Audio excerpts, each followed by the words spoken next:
제가 유학할 때 겪은 일을 먼저 말씀을 드릴게요. 당시 이제 저희 과에 신입 교수가 한 명 있었어요. 그러니까 뭐 30대 초반 정도 된 교수고, 그리고 되게 잘생겼어요. 키도 크고. 뭐 들리는 얘기로는 뭐 할아버지 때부터 텍사스에서 뭐 정치가 집안이었다라는 얘기가 있고, 뭐 아버지도 뭐 명망이 있는 사람이고, 그러니까 세상에 자신만만한 사람이죠, 한마디로. 근데 이 교수가 저랑 대학원생들 한 서너 명하고, 그리고 이제 교수들, 다른 교수도 한 3명 정도를 집으로 초대를 한 거예요. 한참 얘기를 하다가 이 교수가 갑자기 잠깐만 기다려 그러더니 총을 가지고 있는 거예요. 뭐? 사냥할 때 쓰는 그런 총이었어요. 자기가 사냥이 취미다. 고향이 텍사스라고 했잖아요. 딱 이해 오죠? 텍사스가 고향이면은 그럴 만도 해. 한참 사냥 얘기를 하는데 근데 그때 갑자기 다른 교수가 저한테 이렇게 질문을 던져요.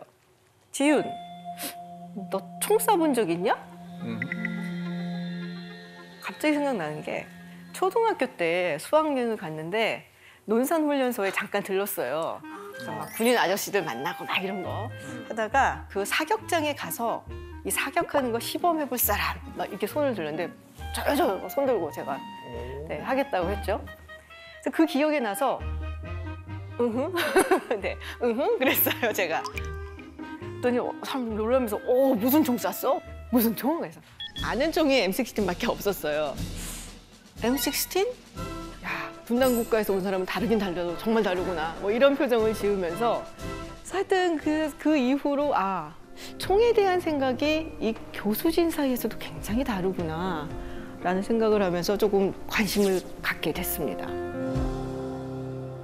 그러면은 우리가 미국처럼 총기 소유를 합법화하면 어떨 것 같으세요? 근데 우리나라는 지금 아마 여기 계신 분들 군필자라면 다 그 화기 훈련을 2년 동안 받으신 분들이어가지고 저 부분 이 총을 너무 잘 다루거든요. 그렇죠. 근데 우리나라에서 총기가 합법화된다고 하면 너무 무서운데요. 그렇죠. 무서울 것 같아요. 상상이 안 가죠. 이 총 때문에 미국에서 한 해에 사망자가 4만 명이 나옵니다. 4만 명. 오. 정확한 뭐 정의는 아니지만 보통은 이제 4명 이상의 사상자가 나오는 경우를 매스 슈팅, 그러니까 무차별 난사 사건, 총격 사건 이렇게 얘기를 하거든요. 올해 5월까지만 벌써 215건이 있었어요. 정말 뭐 사회의 반사회성을 가진 사람이라든지 이런 사람들이 벌이고 가는 묻지마 총격 사건도 굉장히 많고요. 제가 사진 한 장을 보여드릴게요. 이게 이제 무차별 난사로 인해서 정말 아수라장이 됐었던 라스베가스 뮤직 페스티벌 총격 사건 장면입니다.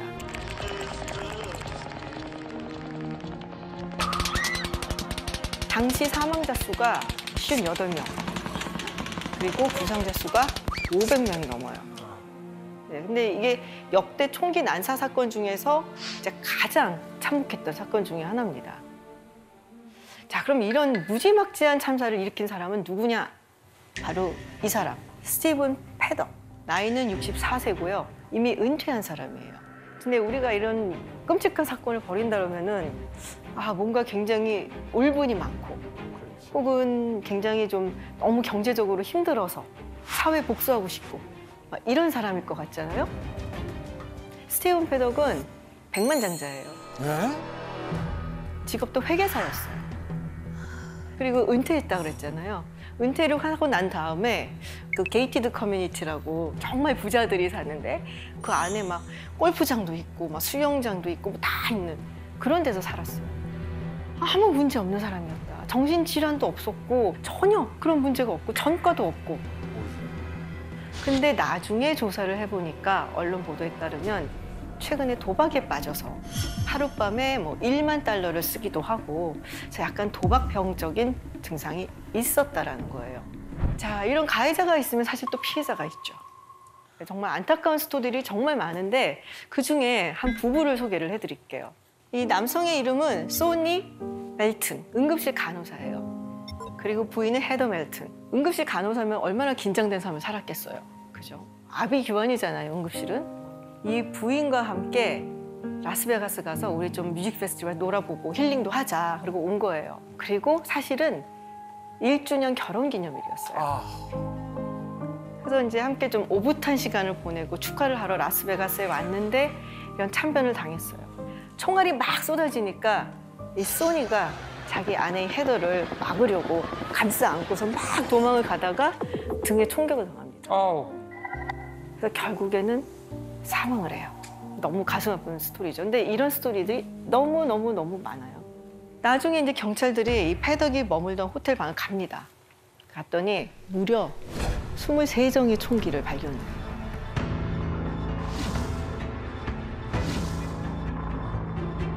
거기에 또 범프 스톡이라는 게 있었어요.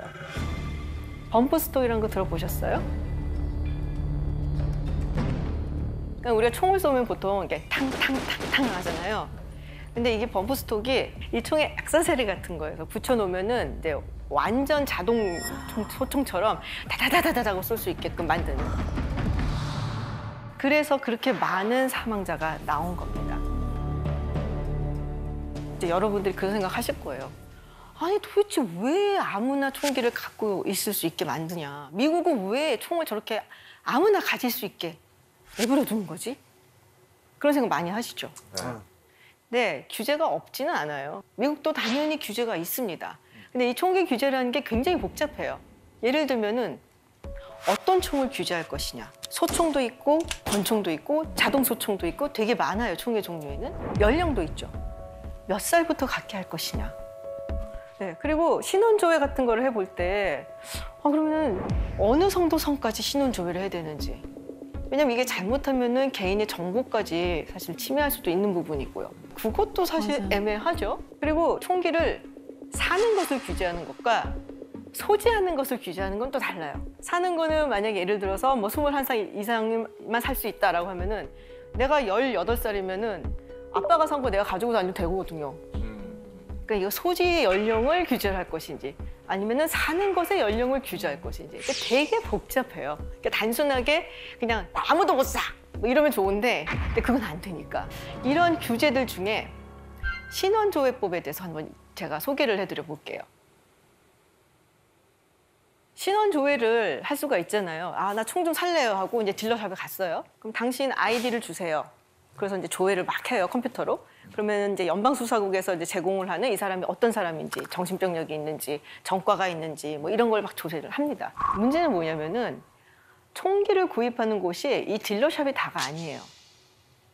왜 우리도 뭐 물건 살 때 딱 그 상점에 가서 사기만 하는 건 아니잖아요. 중고 거래를 하기도 하고 온라인상에서 사기도 하고 그리고 개인끼리 만나 사기도 하고 그리고 미국에는 건쇼라고 해서 약간 뭐랄까요 엑스포, 건 엑스포 이런 게 있어요. 행사 같은 게. 그런 데서 사기도 하고. 그러니까 정식으로 딜러샵에 가서 사는 경우에는 이 신원조회를 통해서 사는데 그런 데 가서 뭐 개인 간의 거래를 한다든지 이런 경우에는 신원조회를 하라고 시키는 주도 있고 그런 거에 대해서 규제를 안 하는 주도 있어요.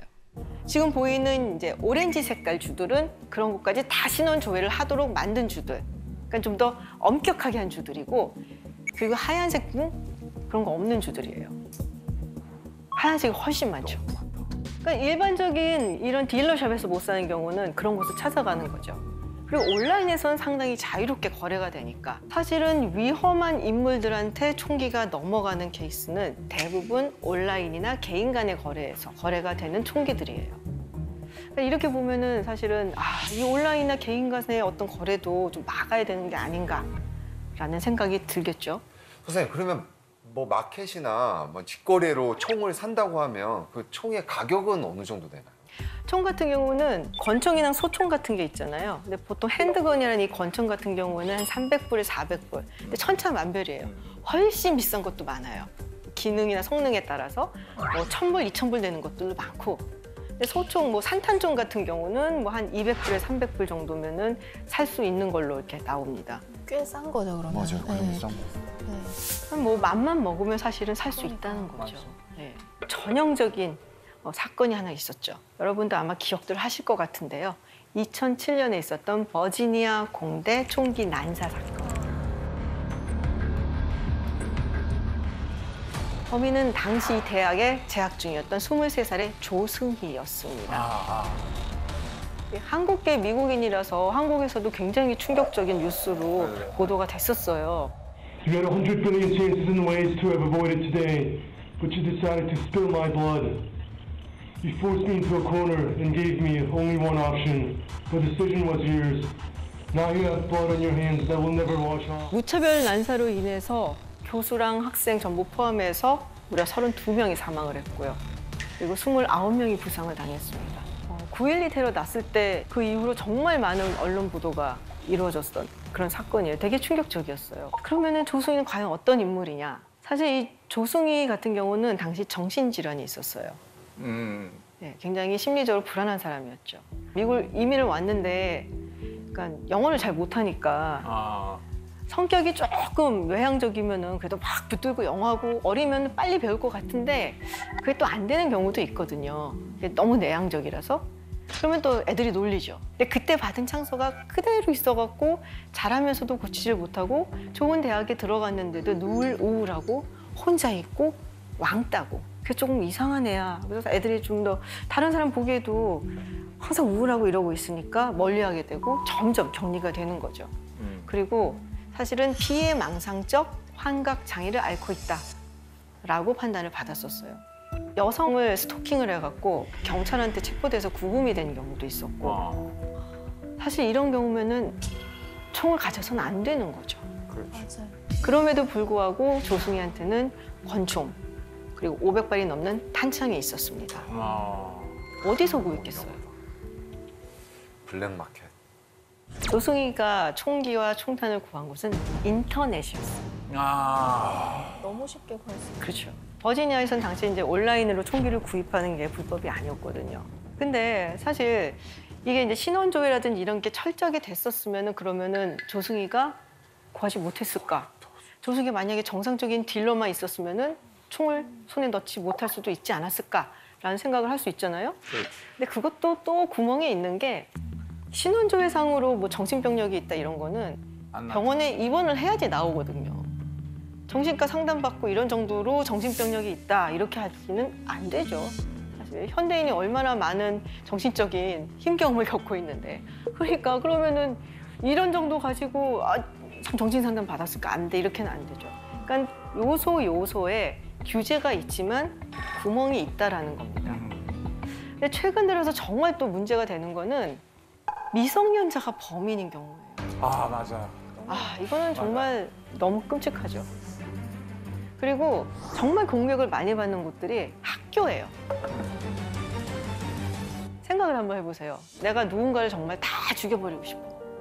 어디가 가장 가면은 죽이기 좋은 장소일까? 생각을 해보면 학교, 교회, 무방비 상태로 있는 사람들, 어린아이들이 있는 곳. 얼마 전에 있었던 텍사스의 롭 초등학교 사건 기억들 하시죠? 대부분의 희생자가 7살에서 10살 사이의 어린아이들이었습니다. 교사까지 포함해서 총 21명이 죽었어요. Police say Ramos walked into Robb Elementary School after shooting his grandma and crashing his truck near the school. They say he entered the school armed with a handgun and possibly a rifle, then opened fire. Authorities saying he fired at children, teachers, whoever was in his way. 되게 조그만 말이에요. 주민 인구수가 한 16,000명 정도밖에 안 됩니다. 그래서 이 주민들이 정말 충격을 받았던 거는 아니 내가 아는 애가 왜 저런 짓을 했을까? 라는 거죠. 내 이웃의 아들이. 그런데 이렇게 미성년 자녀들, 그러니까 어린 아이들이 총격의 피해가 점점점 늘어나고 있는데 이 에듀케이션 위크라는 곳의 이제 통계에 따르면은 이 아이들 대상으로 발생한 총격 사건이 2018년 이후 무려 119건. 그리고 질병통제예방센터에서 2020년에 어린아이들과 청소년들이 사망하게 된 가장 주요한 원인 중에 하나가 사실은 총격 폭력이었다. 질병보다. 네. 자동차 사고보다 많았다. 와. 이 사건이 있고 나서 이제 생존자 아이 중에 한 명이 그런 말을 하더라고요. 살아남기 위해서 죽은 친구 피를 내 몸에 발랐어요. 그 아이는 평생 동안 얼마나 그 트라우마를 갖고 살아갈까요? 당시 범인이 18살이었어요. 그리고 이 18살짜리 소년이 가지고 있었던 총들이 뭐 어마어마합니다. 권총에다가 AR-15 반자동 소총에다가 뭐 정말 뭐 탄창도 뭐 고용량으로 가지고 있고 이렇게 쉽게 구하면 안 되는 거 아니냐. 이렇게 물어보시는 분들이 많아요. 아, 미국은 그렇게 총을 구하기가 쉬워요, 진짜로? 다른 나라보다 쉬운 거 맞습니다. 훨씬 쉽게 총을 구입할 수가 있어요. 일정한 자격이 되면. 본인이 뭐 범죄 경력도 없고 깨끗하고 나이도 어느 정도 되고 그러면 거의 별 문제 없이 거의 다 구할 수가 있어요. 전체 미국인들이 가지고 있는, 지금 현재 미국에서 유통되고 가지고 있는 총이 얼마냐. 이걸 이제 통계를 봤더니 2020년 통계상으로 봤을 때 그 다 한 자루씩 있다는 얘기 아니에요, 그죠? 성인들은 세 자루씩 꽂고 다닌다는 얘긴데 그러면 계산을 하면은 나온 것처럼 뭐 1인 1정 이상 뭐 이렇게 되는 건데 이게 뭐 그렇다고 모두가 갖고 있는 건 아니고 뭐 안 가져본 사람도 많아요. 근데 총을 안 가진 사람도 있고 그리고 가진 사람들은 하나만 갖는 게 아니라 여러 개를 가지는 경우가 많아요. 뭐 소총을 가졌으면은 종류별로 또 다르게 이런 수를 수집을 하는 경우가 많아서 뭐 실제로 그렇게 따지면은 FBI 통계에 따르면은 약 미국 가구 약 40% 정도가 총을 가지고 있다라고 이야기를 하고 있죠. 우리로선 사실 상상하기가 조금 힘들 정도로 정말 많은 총들이 네, 있는 건데 그러면은 총은 어떤 자격이 돼야지 살 수 있을까? 연령별로 일단 따져보면은 권총 같은 경우는 20살 이상이 돼야 돼요. 그리고 훨씬 더 이렇게 신원 체크 같은 걸 많이 하고요. 그다음에 이제 장총 같은 거 사냥을 또 많이 하거든요. 사실 미국 사람들이 그런 경우는 18세 이상. 근데 사실 재밌는 거는 권총이 그 살 수 있는 그 나이가 연령대가 훨씬 더 높아요. 왠지 우리 권총보다 이게 큰 총이 더 셀 것 같은데 근데 문제는 권총을 숨기고 다닐 수도 소지할 있고. 수가 있어서. 맞아요. 소지할 수 있기 때문에 티 안 나게. 그래서 권총이 훨씬 더 좀 더 규율이 좀 엄격한 편이고 그럼에도 불구하고 사실은 사는 게 어렵진 않습니다. 혹 그런 말 들어보셨을 거예요. 미국에서는 총을 사는 게 술을 사는 것보다 훨씬 쉽다. 들어도 보셨죠? 네. 예전에 한 미국 방송사에서 13살 소년을 데리고 이제 실험 영상을 찍은 게 있어요. A 13-year-old boy from Virginia. You see Jack try to buy beer. At the next store, Jack tries to buy cigarettes, with no luck. I'm so sorry I can't sell you the cigarettes. Can I get a couple of scratch offs? How old are you? You got your ID? 13. You what? I'm 13. You can't get no scratch off, babe. Okay. 애기래. But then we arrive here, at the gun show. Pretty good. I'll take it. Within minutes, the 건다안 13-year-old 되는데 easily 총- color and walked away with it. 소년이 간 곳은 건쇼예요. 정식 딜러샵에 갔으면은 못 사요, 당연히. 근데 아까도 말씀드렸지만 이 개인 간의 거래, 뭐 건 엑스포 이런 거, 그리고 온라인상으로 여기는 사각지대인 곳이 많거든요. 캘리포니아나 뉴욕같이 그런 것까지 다 규제를 하는 주들도 있지만 또 많은 주들이 거기까지는 규제를 안 하기 때문에 사실상 마음을 먹으면 살 수 있는 길은 있다라는 거죠.